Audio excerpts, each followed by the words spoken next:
اعوذ باللہ من الشیطان الرجیم بسم اللہ الرحمن الرحیم ام لهم نصیب من الملک فإذا لا يؤتون الناس نقیرا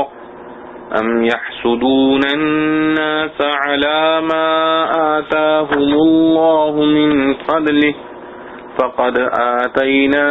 آل إبراهيم الكتاب والحكمة وآتيناهم ملكا عظيما فمنهم من آمن به ومنهم من صد عنه وكفى بجهنم سعيرا۔ کیا ان کا کچھ حصہ ہے سلطنت میں؟ پھر تو یہ نہ دیں گے لوگوں کو ایک تل برابر، یا حسد کرتے ہیں لوگوں کا اس پر جو دیا ہے ان کو اللہ نے اپنے فضل سے۔ سو ہم نے تو دی ہے ابراہیم کے خاندان کو کتاب اور علم، اور ان کو دی ہے ہم نے بڑی سلطنت، پھر ان میں سے کسی نے اس کو مانا اور کوئی اس سے ہٹا رہا، اور کافی ہے دوزخ کی بھڑکتی آگ۔ خلاصہ تفسیر، ہاں کیا ان کے پاس کوئی حصہ ہے سلطنت کا؟ سو ایسی حالت میں تو اور لوگوں کو ذرا سی چیز بھی نہ دیتے، یا دوسرے آدمیوں سے جیسے رسول اللہ صلی اللہ علیہ وسلم سے ان چیزوں پر جلتے ہیں جو اللہ تعالی نے ان کو اپنے فضل سے عطا فرمائی ہیں۔ سو آپ صلی اللہ علیہ وسلم کو ایسی چیز مل جانا کوئی نئی بات نہیں، کیونکہ ہم نے پہلے سے حضرت ابراہیم علیہ السلام کے خاندان والوں کو کتاب آسمانی بھی دی ہے اور علم بھی دیا ہے، اور ہم نے ان کو بڑی بھاری سلطنت بھی دی ہے۔ چنانچہ بنی اسرائیل میں بہت سے انبیاء علیہ السلام گزرے ہیں، بعض انبیاء علیہ السلام سلاطین بھی ہوئے، جیسے حضرت یوسف علیہ السلام و حضرت داؤد علیہ السلام و حضرت سلیمان علیہ السلام، اور حضرت داؤد علیہ السلام و حضرت سلیمان علیہ السلام کا کثیر الازدواج ہونا بھی معلوم و مشہور ہے، اور یہ سب اولاد ابراہیم میں ہیں۔ سو جبکہ رسول اللہ صلی اللہ علیہ وسلم بھی اولاد ابراہیم سے ہیں، تو آپ صلی اللہ علیہ وسلم کو اگر یہ نعمتیں و عطیات مل گئے تو تعجب کی کیا بات ہے۔ سو ان انبیاء علیہ السلام کے زمانے میں بھی جو کہ خاندان ابراہیم علیہ السلام سے گزر چکے ہیں، جو لوگ موجود تھے،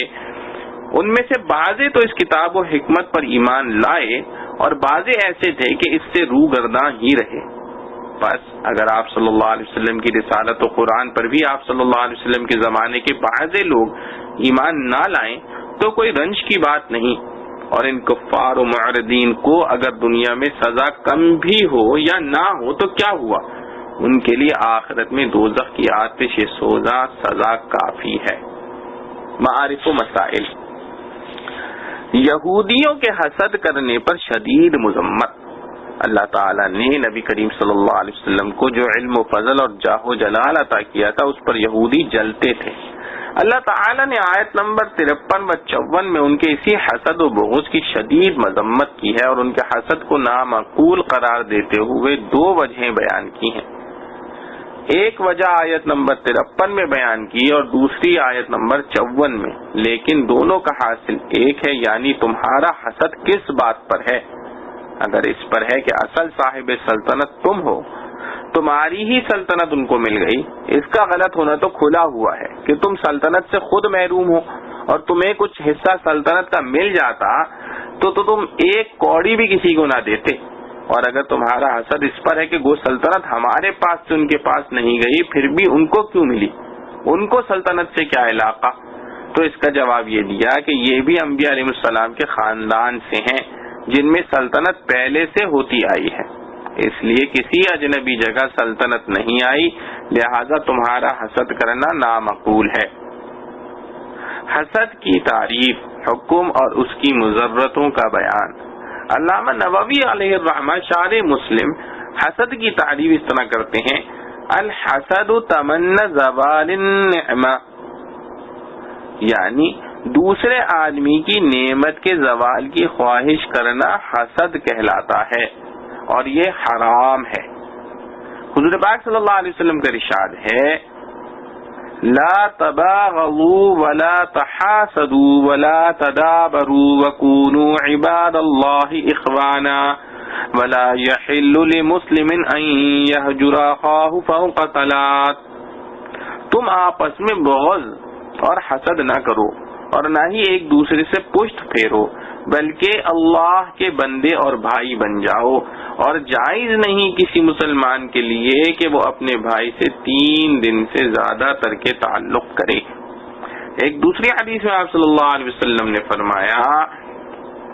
ایاکم والحسد فإن الحسد یأکل الحسنات کما تأکل النار الحطب. تم حسد سے بچو، اس لیے کہ حسد نیکیوں کو اس طرح کھا جاتا ہے جس طرح آگ لکڑی کو کھا جاتی ہے. حضرت ابو زبیر رضی اللہ عنہ نے فرمایا رسول اللہ صلی اللہ علیہ وسلم نے کہ تمہاری طرف بھی پہلی قوموں کا مرض چپکے سے چل پڑا ہے اور وہ حسد ہے، اور بغض ایسی خصلت ہے جو مونڈ دینے والی ہے. میں یہ نہیں کہتا کہ وہ بالوں کو مونڈتی ہے، بلکہ دین کو مونڈ دیتی ہے. حسد خواہ دنیاوی کمال پر ہو یا دینی کمال پر، دونوں حرام ہیں. چنانچہ اللہ تعالیٰ کے قول ام لہم نصیب من الملک سے امر اول کی طرف اشارہ معلوم ہوتا ہے، اور الکتاب والحکمہ سے امر ثانی کی طرف.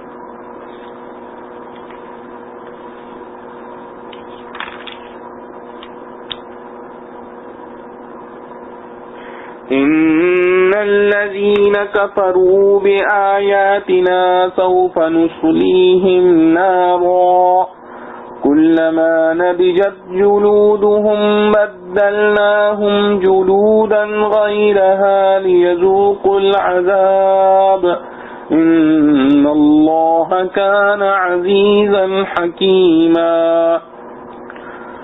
والذين آمنوا وعملوا الصالحات سندخلهم جنات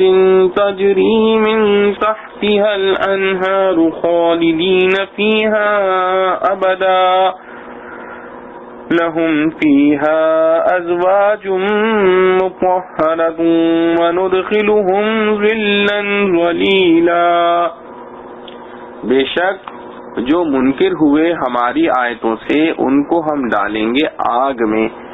جس وقت جل جائے گی کھال ان کی تو ہم بدل دیں گے ان کو اور کھال تاکہ چکھتے رہیں عذاب. بے شک اللہ ہے زبردست حکمت والا. اور جو لوگ ایمان لائے اور کام کیے نیک، البتہ ان کو ہم داخل کریں گے باغوں میں جن کے نیچے بہتی ہیں نہریں، رہا کریں ان میں ہمیشہ ان کے لیے وہاں عورتیں ہیں ستھری، اور ان کو ہم داخل کریں گے گھن کی چھاؤں میں. خلاصہ تفسیر، بلا شبہ جو لوگ ہماری آیات و احکام کے منکر ہوئے ہم ان کو عنقریب ایک سخت آگ میں داخل کریں گے، اور وہاں ان کی برابر یہ حالت رہے گی کہ جب ایک دفعہ ان کی کھال آگ سے جل چکے گی تو ہم اس پہلی کھال کی جگہ فوراً دوسری تازی کھال پیدا کر دیں گے تاکہ ہمیشہ عذاب ہی بھگتتے رہیں. کیونکہ پہلی کھال میں جلنے کے بعد شبہ ہو سکتا تھا کہ شاید اس میں ادراک و احساس نہ رہے، اس لیے شبہ قطع کرنے کے لیے سنا دیا. بلا شک اللہ تعالی زبردست ہیں کہ وہ ایسی سزا دے سکتے ہیں اور حکمت والے ہیں، اس لیے باوجود قدرت کے جلی ہوئی کھال کو تکلیف پہنچا سکتے ہیں، پھر بھی کسی حکمت سے بدل دیا، جیسے کہ ایک حکمت کا بیان ابھی ہوا ہے. اور جو لوگ ایمان لائے اور اچھے کام کیے ہم ان کو عنقریب ایسے باغوں میں داخل کریں گے کہ ان کے محلات کے نیچے نہریں جاری ہوں گی، ان میں ہمیشہ رہیں گے. ان کے واسطے ان باغوں میں پاک صاف بیویاں ہوں گی، اور ہم ان کو نہایت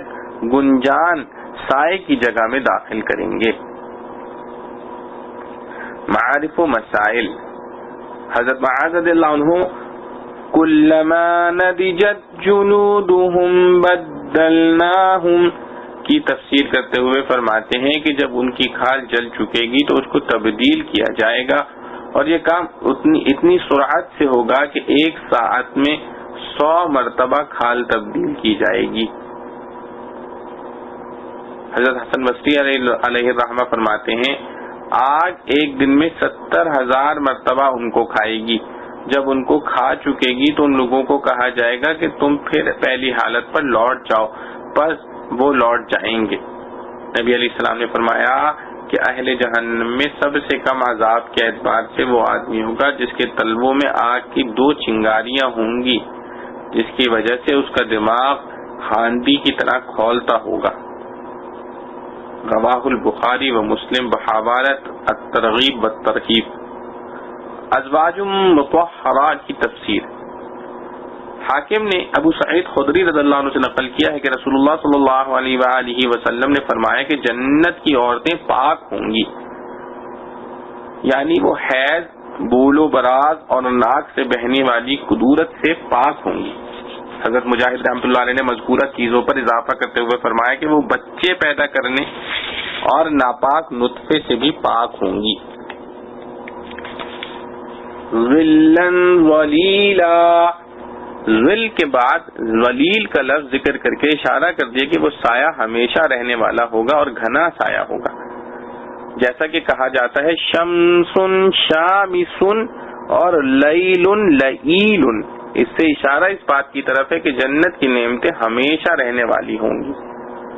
حضرت ابو ہریرہ رضی اللہ عنہ حضور پاک صلی اللہ علیہ وسلم سے نقل فرماتے ہیں کہ آپ صلی اللہ علیہ وسلم نے فرمایا کہ تحقیق جنت میں ایک ایسا درخت ہے جس کے سائے کو ایک سوار 100 سال میں بھی طے نہ کر سکے گا۔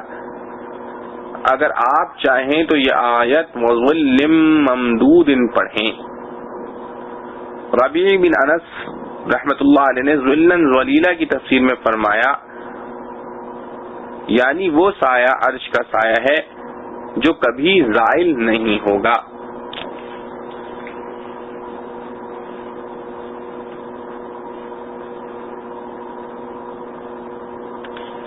ان اللہ یأمرکم ان تؤدوا الامانات الى اہلها وَإِذَا حَكَمْتُمْ بَيْنَ النَّاسِ أَن تَحْكُمُوا بِالْعَدْلِ إِنَّ اللَّهَ نِعِمَّا يَعِظُكُم بِهِ إِنَّ اللَّهَ كَانَ سَمِيعًا بَصِيرًا۔ يَا أَيُّهَا الَّذِينَ آمَنُوا أَطِيعُوا اللَّهَ وَأَطِيعُوا الرَّسُولَ وَأُولِي الْأَمْرِ مِنكُمْ فَإِن تَنَازَعْتُمْ فِي شَيْءٍ فَرُدُّوهُ إِلَى اللَّهِ وَالرَّسُولِ إِن كُنتُمْ تُؤْمِنُونَ بِاللَّهِ وَالْيَوْمِ الْآخِرِ ذَلِكَ خَيْرٌ وَأَحْسَنُ تَأْوِيلًا۔ بے شک اللہ تم کو فرماتا ہے کہ پہنچا دو امانتیں امانت والوں کو، اور جب فیصلہ کرنے لگو لوگوں میں تو فیصلہ کرو انصاف سے۔ اللہ اچھی نصیحت کرتا ہے تم کو، بے شک اللہ ہے سننے والا دیکھنے والا۔ اے ایمان والو، حکم مانو اللہ کا اور حکم مانو رسول صلی اللہ علیہ وسلم کا اور حاکموں کا جو تم میں سے ہوں۔ پھر اگر جھگڑ پڑو کسی چیز میں تو اس کو رجوع کرو اس طرف اللہ کے اور رسول کے، اگر یقین رکھتے ہو اللہ پر اور قیامت کے دن پر۔ یہ بات اچھی ہے اور بہت بہتر ہے اس کا انجام۔ خلاصہ تفسیر، اے اہل حکومت، خواہ تھوڑوں پر حکومت ہو خواہ بہتوں پر، بے شک تم کو اللہ تعالیٰ اس بات کا حکم دیتے ہیں کہ اہل حقوق کو ان کے حقوق جو تمہارے ذمہ ہیں پہنچا دیا کرو، اور تم کو یہ بھی حکم دیتے ہیں کہ جب محکوم لوگوں کا تصفیہ کیا کرو ایسے حقوق میں جو ان میں باہم ایک دوسرے کے ذمے ہیں تو عدل انصاف سے تصفیہ کیا کرو۔ بے شک اللہ تعالیٰ جس بات کی تم کو نصیحت کرتے ہیں وہ بات بہت اچھی ہے، دنیا کے اعتبار سے بھی کہ اس میں استحکام حکومت ہے، اور آخرت کے اعتبار سے بھی کہ موجب قرب و ثواب ہے۔ بلا شبہ اللہ تعالیٰ تمہارے اقوال کو جو دربارہ امانت و تصفیت تم سے صادر ہوتے ہیں خوب سنتے ہیں، اور تمہارے افعال کو جو اس باب میں تم سے واقع ہوتے ہیں خوب دیکھتے ہیں، تو اگر کمی کوتاہی کرو گے مطلع ہو کر تم کو سزا دیں گے۔ یہ خطاب تو حکام کو ہوا، آگے محکومین کو ارشاد ہے کہ اے ایمان والو تم اللہ تعالیٰ کا کہنا مانو اور رسول صلی اللہ علیہ وسلم کا کہنا مانو، اور یہ حکم تو تمہارے اور حکام سب کے لیے عام ہے، اور تم مسلمانوں میں جو لوگ اہل حکومت ہیں ان کا بھی کہنا مانو، اور یہ حکم خاص ہے کہ تم محکومین کے ساتھ پھر اگر ان کے احکام کا اللہ اور رسول صلی اللہ علیہ وسلم کے کہے ہوئے کے خلاف نہ ہونا محکوم و حاکم دونوں کے اتفاق معتبر سے ثابت ہو تو خیر اس میں تو حکام کی اطاعت کرو گے ہی، اور اگر ان کے احکام میں سے کسی امر میں تم باہم اختلاف کرنے لگو کہ یہ اللہ و رسول صلی اللہ علیہ وسلم کے کہے ہوئے کے خلاف ہے یا نہیں، تو رسول اللہ صلی اللہ علیہ وسلم کی حیات میں تو آپ صلی اللہ علیہ وسلم سے پوچھ کر، اور بعد آپ صلی اللہ علیہ وسلم کی وفات کے ائمہ مجتہدین و علماء دین سے رجوع کر کے اس امر کو کتاب اللہ اور سنت رسول صلی اللہ علیہ وسلم کی طرف حوالے کر لیا کرو، اور ان حضرات سے جیسا فتویٰ ملے اس سب پر محکوم و حکام عمل کر لیا کرو۔ اگر تم اللہ پر اور یوم قیامت پر ایمان رکھتے ہو، کیونکہ اس ایمان کا مقتضا یہی ہے کہ یوم قیامت میں اللہ تعالی کی دار و گیر سے جو کہ مخالفت کرنے پر ہونے والی ہے ڈریں۔ یہ امور جو مذکور ہوئے اطاعت اللہ کی، رسول صلی اللہ علیہ وسلم کی، اولی الامر کی، حوالہ کرنا تنازعات کا کتاب و سنت کی طرف، سب دنیا میں بھی بہتر ہیں اور آخرت میں بھی، ان کا انجام خوش تر ہے، کیونکہ دنیا میں امن و راحت اور آخرت میں نجات و سعادت ہیں۔ معارف و مسائل، آیات کا شان نزول۔ مذکورہ آیات میں سے پہلی آیت کے نزول کا ایک خاص واقعہ ہے کہ کعبہ کی خدمت اسلام سے پہلے بھی بڑی عزت سمجھی جاتی تھی،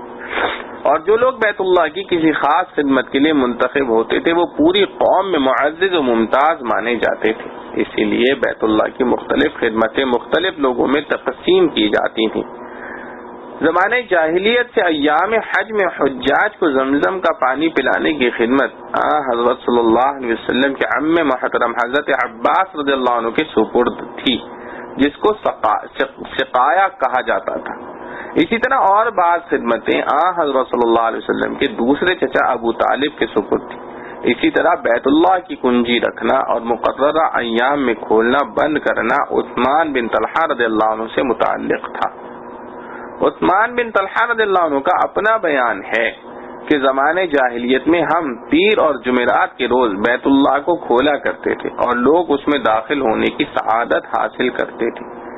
ہجرت سے پہلے ایک روز رسول کریم صلی اللہ علیہ وسلم اپنے کچھ صحابہ کرام رضوان اللہ مجمعین کے ساتھ بیت اللہ میں داخل ہونے کے لیے تشریف لائے۔ اس وقت تک عثمان بن طلحہ رضی اللہ عنہ اسلام میں داخل نہیں ہوئے تھے۔ انہوں نے حضرت صلی اللہ علیہ وسلم کو اندر جانے سے روکا اور انتہائی ترشی دکھائی۔ آپ صلی اللہ علیہ وسلم نے بڑی بردباری کے ساتھ ان کے سخت کلمات کو برداشت کیا، پھر فرمایا، اے عثمان، شاید تم ایک روز یہ بیت اللہ کی کنجی میرے ہاتھ میں دو گے، جبکہ مجھے اختیار ہوگا کہ جس کو چاہوں سپرد کر دوں۔ عثمان بن طلحہ رضی اللہ عنہ نے کہا کہ اگر ایسا ہو گیا تو قریش ہلاک اور ذلیل ہو جائیں گے۔ آپ صلی اللہ علیہ وسلم نے فرمایا کہ نہیں، اس وقت قریش آباد اور عزت والے ہو جائیں گے۔ آپ صلی اللہ علیہ وسلم یہ کہتے ہوئے بیت اللہ کے اندر تشریف لے گئے۔ اس کے بعد جب میں نے اپنے دل کو ٹٹولا تو مجھے یقین سا ہو گیا کہ آپ صلی اللہ علیہ وسلم نے جو کچھ فرمایا ہے وہ ہو کر رہے گا۔ میں نے اسی وقت مسلمان ہونے کا ارادہ کر لیا، لیکن میں نے اپنی قوم کے تیور بدلے ہوئے پائے، وہ سب کے سب مجھے سخت ملامت کرنے لگے، اس لیے میں اپنے ارادے کو پورا نہ کر سکا۔ جب مکہ فتح ہوا تو رسول اللہ صلی اللہ علیہ وسلم نے مجھے بلا کر بیت اللہ کی کنجی طلب فرمائی، میں نے پیش کر دی۔ بعض روایات میں ہے کہ عثمان بن طلحہ رضی اللہ عنہ کنجی لے کر بیت اللہ کے اوپر چڑھ گئے تھے اور حضرت علی کرم اللہ وجہہ نے آپ صلی اللہ علیہ وسلم کے حکم کی تعمیل کے لیے زبردستی کنجی ان کے ہاتھ سے لے کر حضرت صلی اللہ علیہ وسلم کو دے دی تھی۔ بیت اللہ میں داخلہ اور وہاں نماز ادا کرنے کے بعد جب حضرت صلی اللہ تعالی علیہ وآلہ وسلم باہر تشریف لائے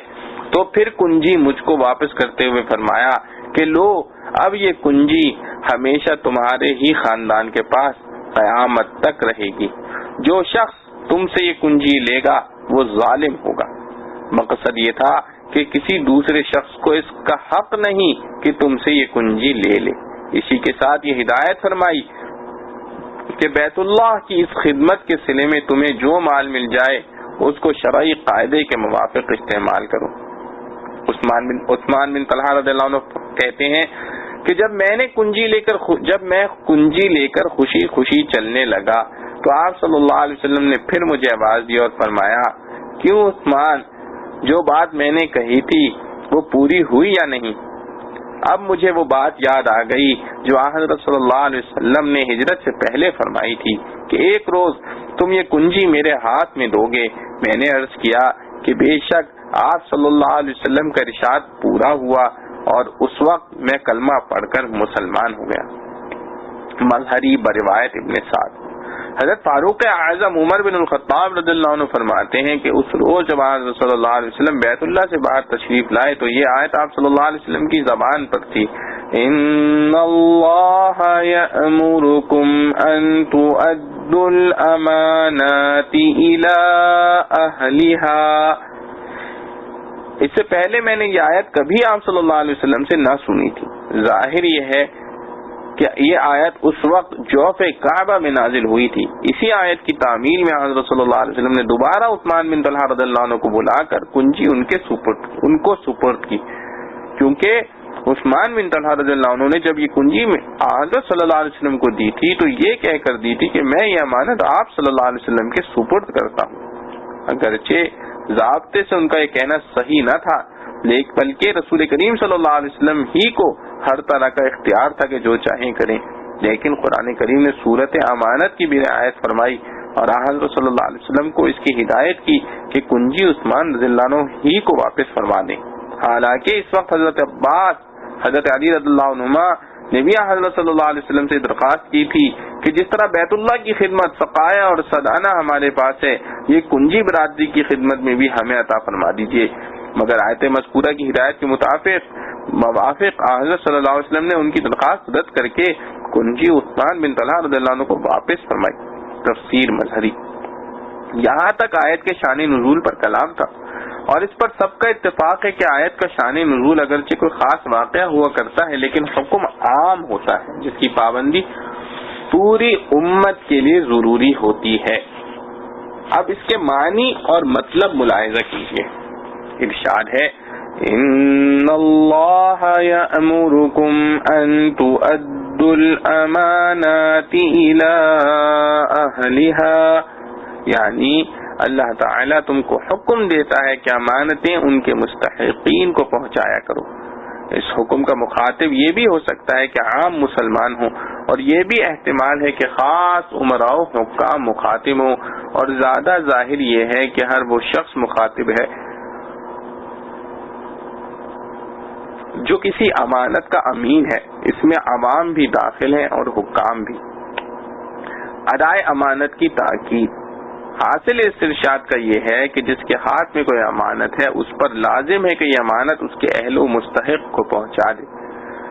رسول کریم صلی اللہ علیہ وسلم نے ادائے امانت کی بڑی تاکید فرمائی ہے۔ حضرت انس رضی اللہ عنہ فرماتے ہیں کہ بہت کم ایسا ہوگا کہ رسول کریم صلی اللہ علیہ وسلم نے کوئی خطبہ دیا ہو اور اس میں یہ ارشاد نہ فرمایا ہو، لا ایمان لمن لا امانت لہ ولا دین لمن لا عہد لہ، یعنی جس میں ایمانداری نہیں اس میں ایمان نہیں، اور جس شخص میں معاہدے کی پابندی نہیں اس میں دین نہیں۔ یہ روایت بیہقی علیہ الرحمہ نے شعب الایمان میں نقل کی ہے۔ خیانت نفاق کی علامت ہے۔ بخاری اور مسلم میں حضرت ابو ہریرہ رضی اللہ عنہ اور ابن عمر رضی اللہ عنہما سے روایت ہے کہ رسول اللہ صلی اللہ علیہ وسلم نے ایک روز نفاق کی علامتیں بتلاتے ہوئے ایک علامت یہ بتلائی کہ جب امانت اس کے پاس رکھی جائے تو خیانت کرے، امانت کی قسمیں. اس جگہ یہ بات غور طلب ہے کہ قرآن حکیم نے لفظ امانات بصیغہ جمع استعمال فرمایا، جس میں اشارہ ہے کہ امانت صرف یہی نہیں کہ کسی کا کوئی مال کسی کے پاس رکھا ہو،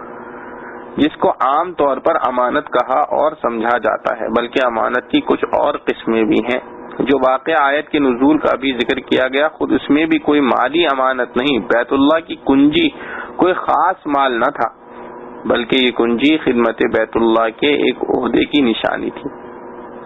حکومت کے مناصب اللہ کی امانتیں ہیں. اس سے معلوم ہوا کہ حکومت کے عہدے اور منصب جتنے ہیں وہ سب اللہ کی امانتیں ہیں، جس کے امین وہ حکام اور افسر ہیں جن کے ہاتھ میں عزل و نصب کے اختیارات ہیں. ان کے لیے جائز نہیں کہ کوئی عہدہ کسی ایسے شخص کے سپرد کریں جو اپنی عملی یا علمی قابلیت کے اعتبار سے اس کا اہل نہیں ہے، بلکہ ان پر لازم ہے کہ ہر کام اور ہر عہدے کے لیے اپنے دائرہ حکومت میں اس کے مستحق کو تلاش کریں. کسی منصب پر غیر اہل کو بٹھانے والا ملعون ہے. پوری اہلیت والا سب شرائط کا جامع کوئی نہ ملے تو موجودہ لوگوں میں قابلیت اور امانت داری کے اعتبار سے جو سب سے زیادہ فائق ہو اس کو ترجیح دی جائے. ایک حدیث میں رسول کریم صلی اللہ علیہ وسلم کا ارشاد ہے کہ جس شخص کو عام مسلمانوں کی کوئی ذمہ داری سپرد کی گئی ہو، پھر اس نے کوئی عہدہ کسی شخص کو محض دوستی و تعلق کی مد میں بغیر اہلیت معلوم کیے ہوئے دے دیا، اس پر اللہ کی لعنت ہے. نہ اس کا فرض مقبول ہے نہ نفل، یہاں تک کہ وہ جہنم میں داخل ہو جائے.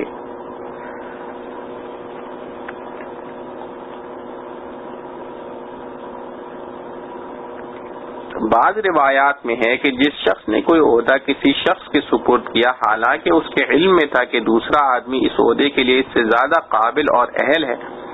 تو اس نے اللہ کی خیانت کی اور رسول صلی اللہ علیہ وسلم کی اور سب مسلمانوں کی.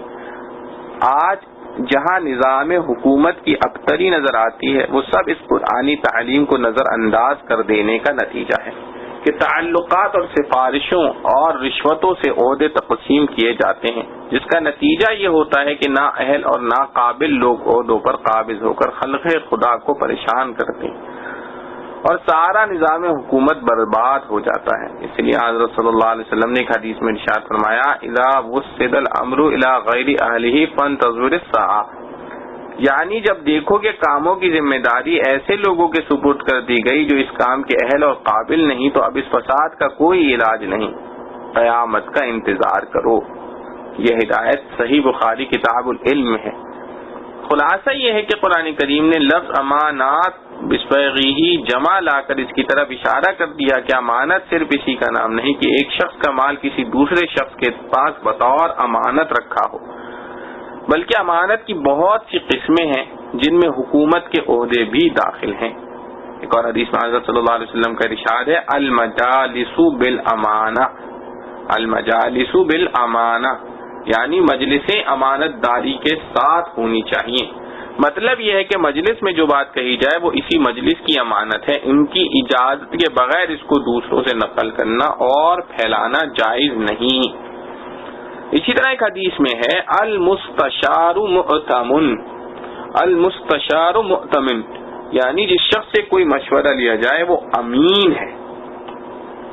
اس پر لازم ہے کہ مشورہ وہی دے جو اس کے نزدیک مشورہ لینے والے کے حق میں مفید اور بہتر ہو. اگر جانتے ہوئے خلاف مشورہ دے دیا تو امانت میں خیانت کا مرتکب ہو گیا.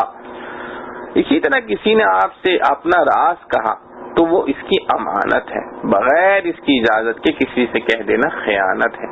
آیت مذکورہ میں ان سب امانتوں کا حق ادا کرنے کی تاکید ہے. یہاں تک پہلی آیت کے ابتدائی جملے کی تفسیر تھی، آگے پہلی آیت کے دوسرے جملے کی تفسیر ہے وَإِذَا حَكَمْتُمْ بَيْنَ النَّاسِ أَن تَحْكُمُوا بِالْعَدْلِ، یعنی جب تم لوگوں کے باہمی جھگڑوں کا فیصلہ کرنے لگو تو عدل و انصاف کے ساتھ کیا کرو. ظاہر یہ ہے کہ اس کا خطاب حکام و امراء کو ہے جو خصومات و مقدمات کا فیصلہ کیا کرتے ہیں، اور اسی کے قرینے سے بعض حضرات نے پہلے جملے کا مخاطب بھی حکام و امراء کو قرار دیا ہے. اگرچہ پہلے جملے کی طرح اس میں بھی گنجائش اس کی موجود ہے کہ حکام و عوام دونوں اس خطاب میں شامل ہوں، کیونکہ عوام میں اکثر فریقین کسی کو ثالث بنا کر فیصلہ کر دیا کرتے ہیں۔ اسی طرح جھگڑوں کا فیصلہ کرنا عوام میں بھی پایا جا سکتا ہے، مگر اس میں شبہ نہیں کہ اول نظر میں ان دونوں جملوں کے مخاطب حکماء و امراء ہی معلوم ہوتے ہیں، اس لیے یہ کہا جا سکتا ہے کہ ان کے مخاطب اول حکام و امراء ہیں،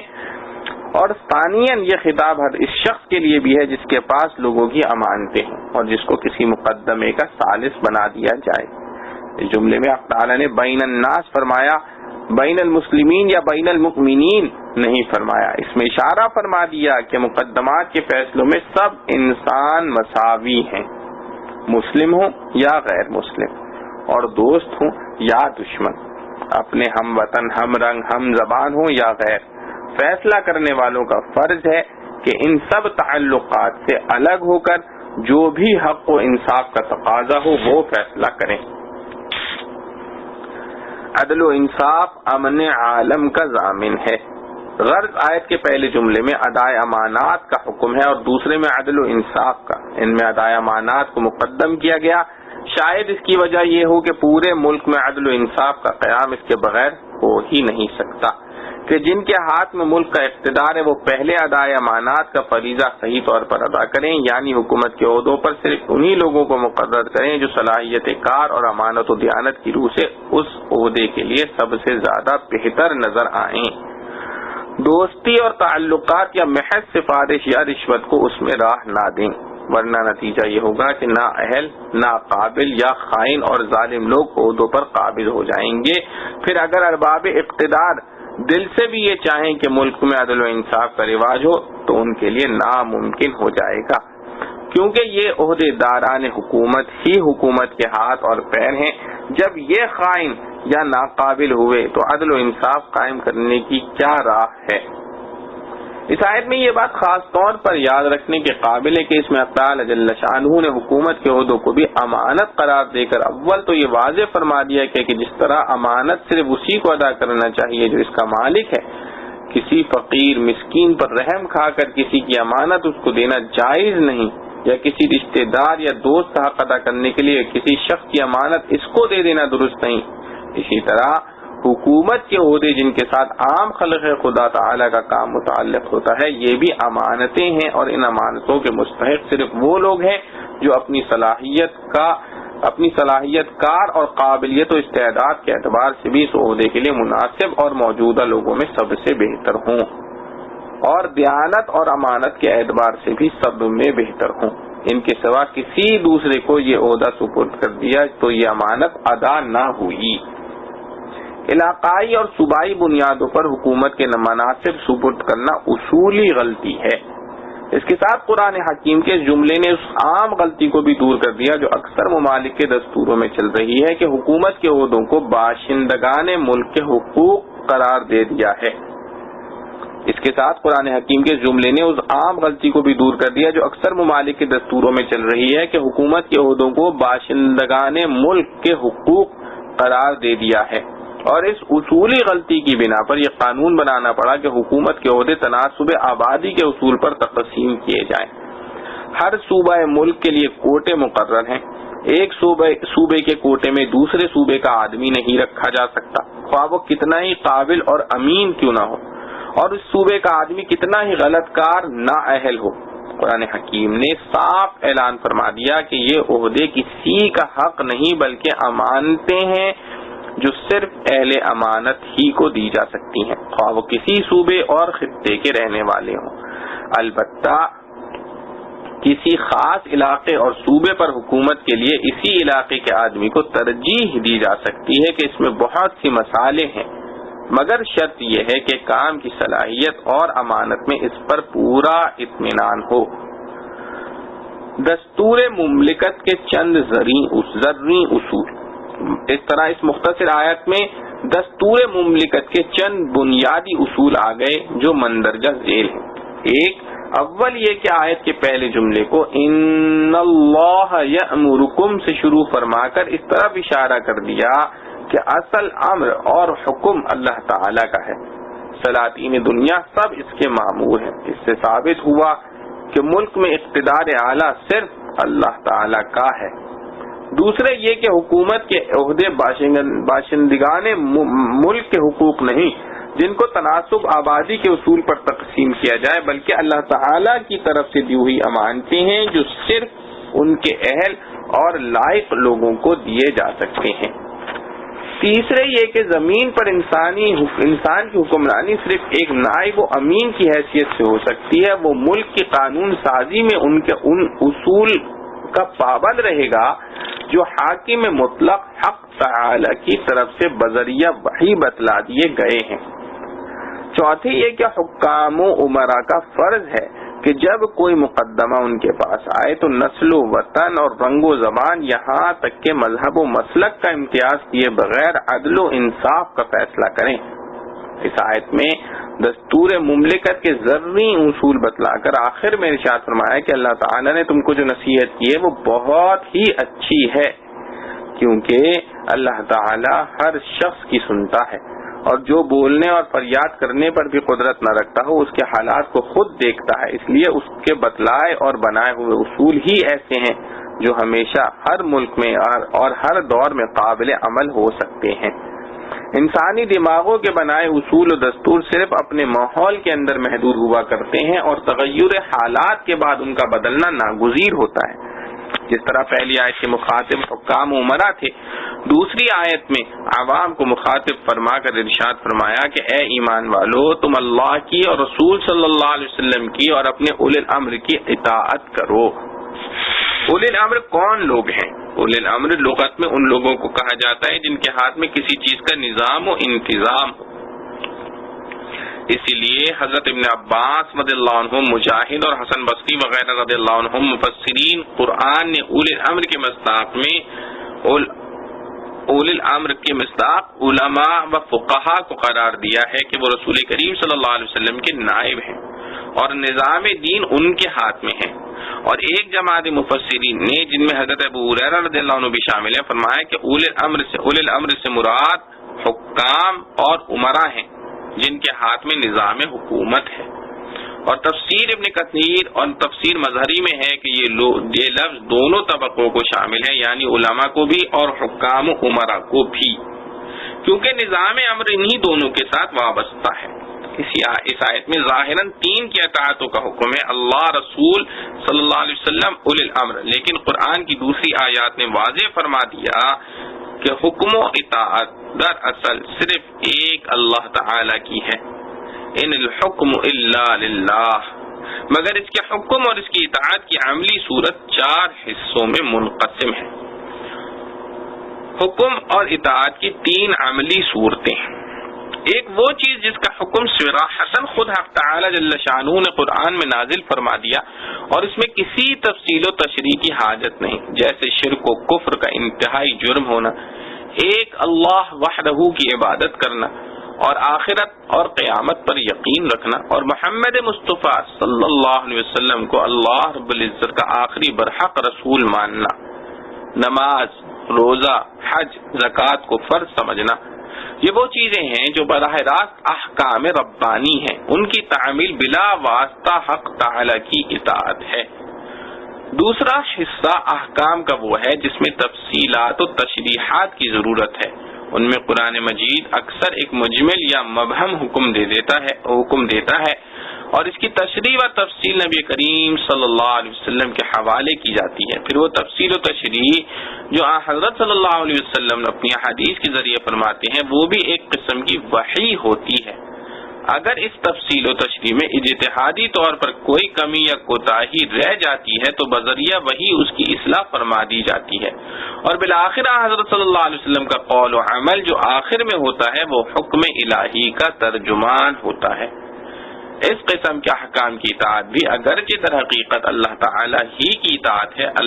لیکن ظاہری اعتبار سے چونکہ یہ احکام صریح طور پر قرآن نہیں،